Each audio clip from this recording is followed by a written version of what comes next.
ያው የምርጫ ሂደቶቹን ብዙ አንስታችኋል ያው ከተአማንነቱ ከግልጽነቱ ጋር የተያዘ ብዙ ብላችኋልና በመጨረሻ ምናልባት ይሄ ምርጫ ምናልባት አሁን በመትሉት ደረጃ ምንም ሳይስተካከል ከተደረገ እንደው ለአህለ ሱና ወልጀማዓ ወይንም ለሙስሊሙ ማህበረሰብ ተስፋ ነው ወይ ስጋት ነው እንደገና ደግሞ ምናልባት ይሄን ከገለጹ በኋላ እንደ መፍትሄም ደግሞ የሚጠቀሙ መፍትሄ ብለው የሚያስቡት ነገር ካለ እሱን ጠቆም አድርገን በዚሁ ያው ሁላችንም ሐሳብ አንስተን መዝጊያችን እናደርጋለን። ለሀገር ብዙ አህዋል ነው በጣም ጉዳት ሊመጣ ይችላል ማለት ነው። በጣም ከባድ ጉዳት ለዚህ ማለት ኢንሻአላህ በዚህ ደረገ ነገር አለ አሁን ላይ ይችላል በጣም ከባድ ነገር ሐቂቃ ማለት ነው። በጣም ከባድ ነገር ለምሳሌ ይሄ ቀደም ሲል ነበር ሂዳት በለው ግን እንዲሄድ አድርገው እንደዚህ ቢባል ነገር የለም ሐቂቃ ማለት ነው። ለምሳሌ ሁሉም ነገር ታገሽ ሊኖር ይችላል ምንም ነገር ዳቦ ያላት ምንም ነገር ታገሽ ነው ግን እምነትን ከባድ ነገር እምነት ቢባል ነገር እኔ ባመንኩበት መንገድ ነው መጓዝ ያለብኝ እንደ ሀበሻ ነው ከተባለ ባለ መስማማት ተስማምተን ነው መኖር ያለብን ካልሆነ ግን በቃ ብዙ አሁን ይፈጠራል ለሶፊያ ኢንሻአላህ እንደ ነጃሽን ጀማ በጣም ብዙ ነው ያለው አሁን አላትና ማለት ኢንሻአላህ መንግስትን ጣልቃ ገብቶበት ይሄን አህዋል ታረርቶት እንደም ያውቃል ይሄኛው ጀማ ብዙ እንደሆነ አንድ ሞይ ለማክበር እኮ እንኳን ኖርማል ጊዜ ተሰጥቷቸው ይሄን ነገር አስተካክሉ ተብሎ የሚሰበል አንድ ሞይ ለማክበር ስንት እንደሰቃይ እናውቃል አንድ ሞይ ለማክበር ስንት ጊዜ እንደተሰቃየ አንድ ሞይ ለማክበር ስንት ጊዜ እንደተጠበቀ ሐቂቃው ማለት ነው አንድ ነብይ ሰለላሁ ዐለይሂ ወሰለም ሞይ ለማክበር እና አላህ ያግራል እና ኢንሻአላህ እንደ ወላሂ በጣም ከባድ የሚያስለቅስ አህዋል ነው በጣም ከባድ አህዋል ስለሆነ እንደ መንግስትን ጣልቃ ገብቶ ይሄን ነገር አይቶት ትኩረት አይቶት እንደ ታሪክ ከባድ ስህተት ስለሆነ ይሄን ነገር እንዲያስተካክል ቢስሚላህ አልሐምዱሊላህ በዚህ አካሄድ ከሄደ ምርጫው የታወቀ ተስፋ የለው የተወሰነ አካልን ብቻ ይዞ የሚያራምድ አካል የሚፈጠረው ተቋም የሚፈጠረው ማለት ነው። ለምሳሌ አሁን እንደተባለው ግን ሁላችንም ግልጽ ነው አብዛኛው ክልልም ከተማም ደረጃ በተለያየ ከተማ በተለያየ ወረዳ መስጊዶች አሉ እነዛ መስጊዶችን እንደተባለው ከይህን 3 አመት ሙሉ ተቆጣጥረውታል ያንን በተቻላቸው መጠን ማለት ነው የተቆጣጠሩት መስጊድ አለ ያልተቆጣጠሩት መስጊድ አለ ሲመስለኝ ይህን ነገር አሁን እስከዛሬ ሲያስፈጽሙት የነበረውን ነገር በተወሰነ መልኩ ከመንግስትም ይሁን ከተለያየ አካል ያው ተቃውሞ አለባቸው ወይ ደግሞ ያላስፈጸሙት መስጊድ አለ ወይ ያላሳመኑት ህዝብ አለ ያንን ህዝብ አሁን ህጋዊ በሆነ ምርጫ አስመርጠናል ብለው የተወሰነ ወይ ደግሞ ተጽዕኖ ይፈጥሩብናል ብለው ያስቧቸው መስጊዶች አሉ እንደዛ መስጊዶች በእጃቸው ስራ አድርገው ስልጣናቸውን ወይ ደግሞ አካሄዳቸውን ሊያራምዱበት የሚመስለኝ ወደፊት ያ ነገር ደግሞ ሆነ ማለት ደግሞ ከዚህ በፊት እንደተፈጸመው ነው የተለያዩ መስጊዶች ብዙ ችግር ሰው እስከምትደርሰው እስከ መፈከር የተለያዩ አደጋዎች ተፈጥረዋል ያን አደጋ በተሻለ ወይም ደግሞ በዛ ባለ ሁኔታ በህጋዊ መንገድ ሊያስፈጽሙት ይችላሉ ብዬ ነው የማስበው ራሳቸውን ከሾሙ በኋላ የሚከሰተው ያው ቅድም ወንድሞቼ እንደገለጹት ብዙ አደጋ ነው በክልልም ደረጃ እዚሁ በአዲስ አበባ ከተማ በተለያዩ መስጊዶች የሚፈጸሙት ወንጀሎች ልበላቸው ወይ ደግሞ የሆነ ነገር እነዛ ነገሮች ይበዛሉ ብዬ ነው የማስበው እንደ አጠቃላይ እንደ ኢትዮጵያ ነው የሚሆነው ሰሞኑን ነው አንድ መስጊድ ይከሰታል የሚወርሻ የሆነ ሰው ይጎዳል ይረሳል ትንሽ ቆይና ምንም ሌላ መስጊድ ግን አሁን ይሄ ምርጫ ከተከናወነ በኋላ በእጃቸው ካስገቡት በኋላ ግን የሚመስለኝ እኔ እንደ ኢትዮጵያ የሆነ ችግር ይመጣል ብዬ አስባለሁ ግን አሁን ይሄ ምርጫ ቢደረግ ተግበስብሱ አንድ አካል ቢያደርገው እኔ ይከተላል የሚለው ምንድነው ሀታ ለሀገሪቷም ለእምነታችንም ጥሩ አይደለም ለመስጊዳችን ለተቋማችንም ሀታ ለነሱ እንኳን በስልጣንና በገንዘብ የሰከሩ ሰዎች እነዚህ ለነሱ ሰዎች ራሱ ጦስ ነው የሚሆንባቸው ለምን አሁን ነገሮች ሲከሰት ነው ሰው ጉዳይ የሚያውቁ ቀደም ብሎ ነገሩን መረዳት አለበት እና ያ ስለሆነ እኔ እንደራሴ ያሰብ ምንድነው መንግስት ለራሱ ለሚቀጥለው ምርጫ ለህብረተሰቡ ለሙስሊሙ ለራሱም ስሙ እንዳይጠፋ አይ እነዚህ ሰዎች አደባዙ ብሎ ማስተካከል አለበት ቢያስባል ካልሆነ ቅድም እንደተባለው ሰው አንድ ታፍኖ ይኖር ሰው አምስት ሰው ከወጣ ላይ ይመለስ ይሄ ህብረተሰብ ታግሷል ለሀገሪቷ ወዳጅ ሲባል ለመንግስት ለማክበር ተማረ ከዚህ ከፊት ጌታዊ አምምራችሁ ብሎ ሲያመጣ ህብረተሰቡ አምኖ ይሄ 3 አመት ድረስ እንታገሳለን ብሎ ዝም ብሎ ካሁን በኋላ የህልውና ጉዳይ ወይ መስጊድን ጥላት ወጣለ ወይ ትኖራል ይሄ መጨረሻ ይደርስ ያ ከመሆን በፊት መንግስት ራሱ ትላንትና አገርን ይመራሉ ሰላም ያመጣሉ ብሎ አስገብቷቸው ምርጫውን እንደዚህ አጥበርብሮ ይሄን ሁሉ ብጥብጥ ፈጥሮ ምርጫውን እንደገና አጥበርብሮ ከመጡ ይሄ ለሀገሪቷም ለመንግስትም ስጋት ስርዓት ማሳዝ አለበት መንግስት ለራሱ። እኔ ከምርጫው በኋላ ህብረተሰቡ ገና ለወደፊት ለመንግስት ምርጫ ራሱ ታማኝነት ያጠናል። ያ ስለሆነ ለራሱ ብሎ አደጋዙ ብሎ መሰለ ስርዓት ማሳዝ አለበት ራሱ። ለምን ቅጥያት ስለሆነ ማን አለብኝ ያሉ ስለሆነ እነዚህ ስለሆነ ያንዳንዱ ሂደቶች ምርጫው ከና አካቴው ፊት አይደለም ይስተካከል።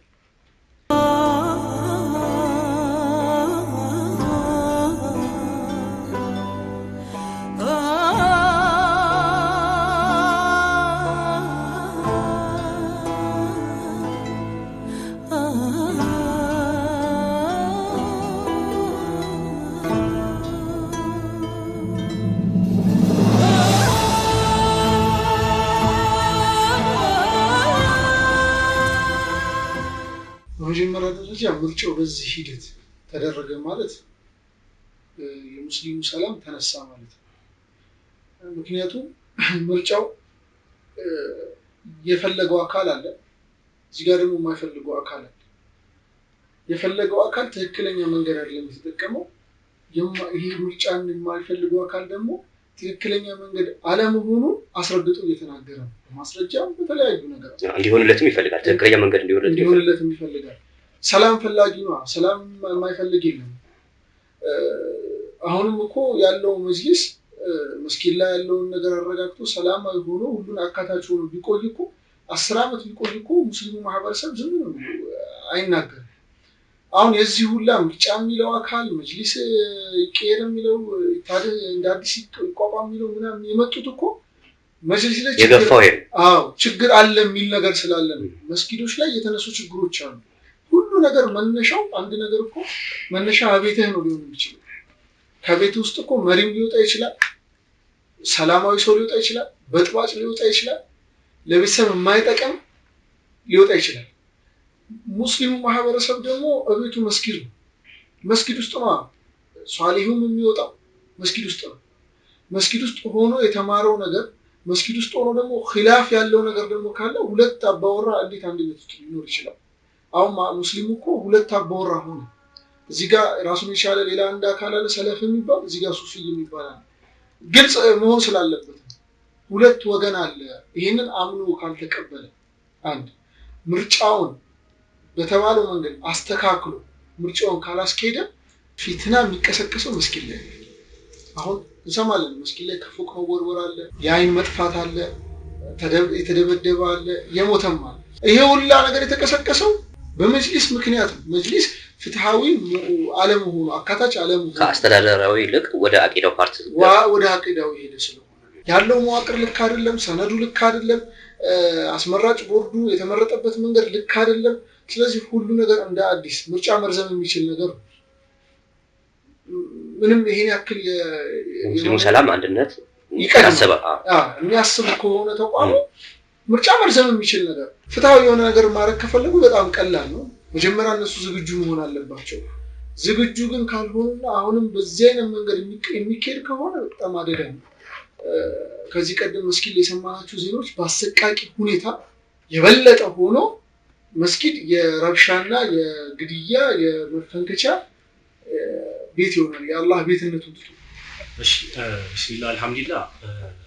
አሁን ምንድነው የሚታየው በዚሁ እንደዚህ አሁን የተሳሳተ ሆኖ ባለበት ሁኔታ ምርጫው ከተደረገ ሊፈጠር የሚችለው ነገር ምንድነው የሚለው ነገር ስናይ አሁን ይሄኛው መጅሊስ ከመጣ በኋላ የመስጂድ ነጠቃው ሲካሄድ መድረሳ ኢማም ማባረር መድረሳ መቀማት ሲካሄድ ወጣቶች ዝም አላሉ። እኛስ ለምንድን ነው መስጂዳችን የሚቀመው? በመስጂዳችን እኛ እንዴት ነው መብት ማይኖር? መድረሳችን እንዴት ይፈርሳል ብለው ወደ አላስፈላጊ ነገር ሲገቡ ትልልቅ ሰዎች ሲያደርጉ የነበረው ምንድነው? የምታስታውሱ ከሆነ የሰሜኑ ጦርነት ገና ያበቃበት ጊዜ ነበር። ስለዚህ ገና ሀገሪቷ ገና በቃ በደንብ የሰላምን እፎይታ በደንብ አላገኘችም። ስለዚህ መንግስትም ሙሉ ለሙሉ ትኩረቱ በደንብ ስላልተመለሰ ትንሽ ትዕግስት እናድርግ። መንግስት ወደ ራሱ ከተለያዩ ካሉበት ችግሮች አንፃር ከነዛ አንፃር ገና መንግስት በደንብ በቃ እንትን ስላላለ ትንሽ ዝም እንየው ጉዳዩ። መንግስት በራሱ ሰዓት ያስተካክለዋል፣ ችግር የለውም ዝም በሉ እየተባለ ወጣቶች በቃ መስጂድም ሲቀማ መድረሳ ሲፈርስ ኢማማቸው ሲባረሩ ኡስታዞቻቸው ሲባረሩ ሲታሰሩ ዝም ያሉት በዛ አይነት ሁኔታ ነበር። ስለዚህ አሁን ግን ያው ያ ማለት ምንድነው በቃ መንግስት ከተረጋጋ በኋላ ነገሮችን በጽሞና አይቶ ያስተካክለዋል። በቃ ለሁለቱም ለምሳሌ እዚህ ጋር የሱፊያም የሰለፊያም መድረሳ መገንባት ካለበት አንድ መስጂድ ላይ የሁለቱም ኢማም መሆን ካለበት ልክ እንደዛ እና ቀጣይ የሚሆነው በዛ አይነት ሁኔታ ምክንያቱም ሙሉ ለሙሉ ከዚህ በኋላ መብት አይኖርህም ተብሎ ከወጣ አይምሮ ላይ ሱፊያው ደግሞ ሰላም ፈላጊ ነው ይታወቃል። መንግስት ያስተካክልልኛል ብሎ ጠብቆ ነበር። ስለዚህ ይሄ ነገር በዚሁ ከቀጠለ ግዴታ አሁን ምክንያቱም አሁን ሃይማኖት በጣም ሴንሲቲቭ ነገር ነው። ስለዚህ ይሄ ነገር ወደ አስፈላጊ ነገር መሄዱ አይቀርም። በሂደት መንግስት ያስተካክልላል ነበር። ያ ሳይሆን ቀርቶ ምርጫው በዚህ ሁኔታ ማለት ህዝቡ ምንም እስካሁን ድረስ ምንም የሚያውቀው ነገር የለም። ምርጫ ቦርዱ እንኳን ቅድም እንደተባለው እንትኑን ህገ ደንቡን አሁን እንግዲህ ሙሉ ፕሮሰሱን ከጨረሰ በኋላ አሁን ነው እጄ ላይ ገባ ብሎ እኛ የነገረ። ስለዚህ በዚህ አይነት ሁኔታ ከሆነ ትክክል ያልሆነ ነገር ነው፣ ግልጽ ነው። ስለዚህ እንደኔ መሆን ያለበት እንዴት ነው ከሱፊያውም ተቋማት ከሰለፊያውም ተቋማት ይወክሉናል የሚሉ ሰዎችን አምጥቶ በአስተዳደር በፌደራል ደረጃም ይሁን በከተማ ደረጃም ይሁን ከሁለቱም ቢያስቀምጥ ከዛ ወደ ታች ደግሞ ወደ መስጂድ ሲወርድ አስፈላጊ ከሆነ አንድ የሱፊያ ኢማም አንድ የሰለፊያ ኢማም ቢያደርግ ከዛም ደግሞ ሲቀጥል መድረሳም ካስፈለገ ለሁለቱም አንዳንድ ኡስታዝ ቢያደርግ ይሄ ማንንም ምንም እንትን ይላል። ስለዚህ በእንደዚህ አይነት መንገድ ከሄደ ጥሩ ነው። መንግስት በዚህ ሰዓት ስገድ እንደዚህ አድርግ ብሎ ሃይማኖትህን አያስኬድልህም። ነገር ግን የሃይማኖት ቦታዎች ሲረበሹ የሃይማኖት ቦታዎች የረብሻ ማዕከል ሲሆኑ ግዴታ እዚህ ጋር ደግሞ መንግስት የማህበረሰቡን ሰላም ለማስጠበቅ ሲል ሳይወድ በግዱ ሊገባበት ይችላል። ምንድነው መፍትሄያቸው ብሎ ስለዚህ ወደፊት ቀጣይነት ያለው ሰላም እንዲረጋገጥ መንግስት እዚህ ውስጥ ገብቶ ይሄንን ነገር በቃ ትክክለኛ የሆነ ነገር ማህበረሰቡ ሰላም ያለው ነገር እንዲያገኝ ፍትሃዊ የሆነ ነገር እንዲያገኝ መንግስት በራሱ በኩል ይሄንን ነገር በደንብ መርምሮ ትክክል የሆነውን ነገር ትክክል ያልሆነውን ነገር ደግሞ ይሄ ትክክል አይደለም ሱፊያው አልተወከልኩም ይሄ ነገሩ እውነትም ሱፊያውን ያላካተተ በማለት ትክክለኛ የሆነ አሰራር እንዲሰራ መንግስት ቢያደርግ መንግስት ሞር ይመለከተዋል ብለን ነው የምናስበው። ምክንያቱም ትላንትም ብዙ ነገሮች ፈርስ ይለቁ ፈረስ ይዟል መንግስት እናውቃለን በደንብ ስለሱ አሁንም በጣም ፈር የለቀቀ ነገር ስላለ መንግስት ፈር ማሳዝ አለበት ብለን ነው የምናስበው። በቃ የአንድ ሀገር ሰላም የሚጠብቀው መንግስት ነው። የህዝቡ ጠባቂ ነው መንግስት። እንደ ተቋም ሆነንም ራሳችን ብንችልም እንደ ሀገር ማቀፍ ግን የሰላም ጠባቂ መንግስት ነው። ስለሱ ይሄ ሰላም እንዳይደፈርስ በደንብ ገብቶ ቼክ ማድረግ አለ። ዳኛ መሆን አለበት። ገለልተኛ ሆነ ዳኛ ሆኖ ማየት አለበት። ህዝቡ እውነታውን ነው የሚፈልገው። በቃ ከእውነታ ምንም የዘለለ ነገር አይደለም። በቃ እውነታውን ይፈልጋል። ይሄን እውነት ዳኛ ሆኖ መንግስት መመልከት አለ። አንድ እኮ ለማስገባት አንዷን እንኳን እንደዚህ አንድ ሚሊዮን ለማስገባት ራሱ ከሰላም ሚኒስቴር ጋር ባለው ሂደት ነው። ለሱ የሚልኩት ደብዳቤ ለሱ የሚሰጡት መግለጫ ስለሌለ ነው ይሄን አንዳንድ እንኳን እያካተተ ነው።